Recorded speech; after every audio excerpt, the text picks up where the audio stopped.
परम शांति बाबूजी। बाबूजी ये बताइए कि जो भगवान शिव शंकर जो अपना तांडव करते हैं, तो शिव तांडव क्या है रियलिटी में? जो भगवान शिव शंकर हैं, जी जब गुस्से में हो जाते हैं जी।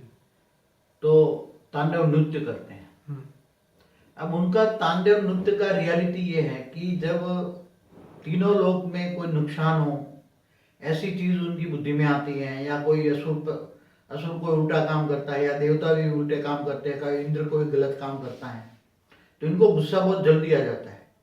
भोले भी हैं और भाले भी हैं।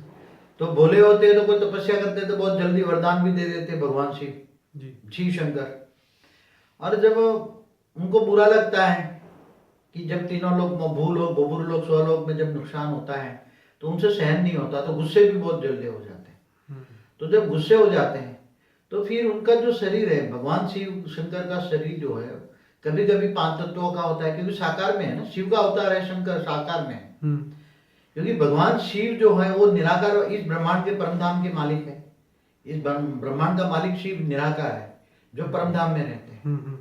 जो आज के हिसाब से देखा जाए तो 1 प्रकाश वर्ष दूर है आज के यहाँ से, जिनका किलोमीटर में गिनो तो 94 खरब किलोमीटर दूर है परमधाम यहाँ से।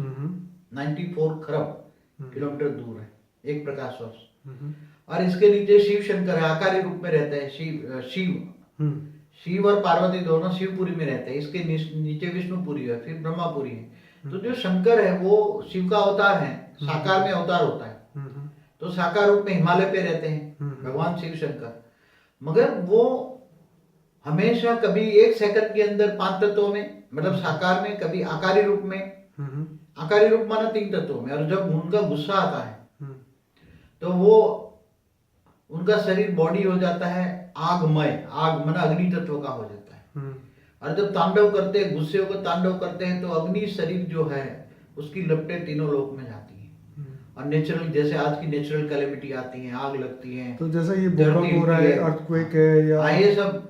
और जब इसको विनाश भी करना है, शंकर द्वारा विनाश कहा है ना, भारत के शास्त्रों में कहा है, ब्रह्मा द्वारा सर्जन, विष्णु द्वारा पालना और शंकर द्वारा विनाश। तो शिव जी का तांडव होना मतलब विनाश होना। हाँ, तो शिव का तांडव जो वैसे भी थोड़ा छोटे छोटे तांडव करते ही रहते हैं। जब उनको गुस्सा आ जाए थोड़ा तांडव कर लेते हैं, तांडव में नाचते हैं, मतलब गुस्से में नाचते हैं, तो उसका शरीर अग्निमय हो जाता है, एकदम अंदर से आग की लपटें निकलेगी। और जब आग की लपटें निकलती है तो आग की लपटें तीनों लोग तक जाती हैं, और तीनों देवता लोग आके उनको शांत करते हैं। फिर वो जो ब्रह्मा विष्णु देवता, फिर सारे असुर बस आके उनके हाथ पांव जोड़ते हैं, तो आराधना करते हैं। जैसे ऐसी तरह भी जैसे महाकाली है, जब महाकाली जब असुरों का विध्वंस करती है तो वो अपने आप से गुस्से में आउट ऑफ कंट्रोल हो जाती है। तो महाकाली को भी शांत करने के लिए शंकर को अपना नीचे लेट जाना पड़ता है, कभी बच्चे का रूप। ऐसे ये सब देवता है ना, जो महादेव है, महादेव, देवाधिदेव महादेव है शंकर, शिव शंकर, भगवान शिव शंकर। तो 1 सेकंड में गुस्से में हो जाते हैं और 1 सेकंड में शांत हो जाते हैं, इसलिए भोले भी कहते हैं उसको, भाला भी कहते हैं। और उनके अंदर इतनी शक्तियां भी है, तो वैसे तो योगेश्वर भी कहते हैं उसको। 1 सेकंड में योग में स्थित हो जाते हैं, ध्यान प्रज्ञा में चले जाते हैं। तो ये बहुत बड़ा गहरा राज है, अभी 2-5 मिनट में उसका वर्णन करना बहुत मुश्किल है। उसका अगर एक्चुअली वर्णन करना है तो बहुत समय चाहिए।